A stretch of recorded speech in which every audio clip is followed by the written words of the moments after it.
অন্যায়ের প্রতিবাদ করতে শিখুন। ছোট ছোট প্রতিবাদে অংশ নিন, তবেই না দেশ হবে সুন্দর, সমৃদ্ধ।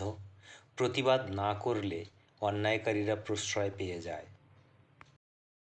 মানুষ যখন অন্যায়কে দেখে এবং তা পরিবর্তন করে না, আল্লাহ রাব্বুল আলামিন তাদের অচিরেই আযাব দ্বারা ঢেকে ফেলবে।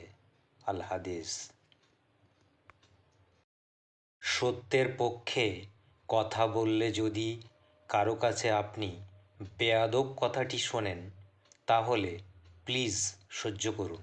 তবুও কারো অন্যায়কে, মিথ্যা কথাকে বিশ্বাস করে প্রশ্রয় দিবেন না।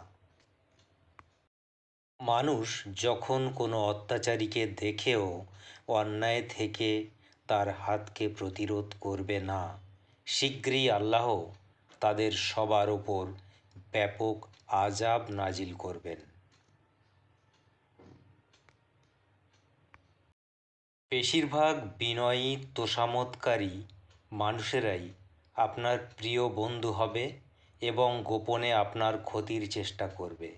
মনে রাখবেন, প্রকৃত বন্ধু সেই যে আপনার ভুল ধরিয়ে দিবে, আপনার অন্যায়কে কখনো প্রশ্রয় দিবে না এবং সত্যকে মিথ্যা বলে প্রমাণ দিবে না।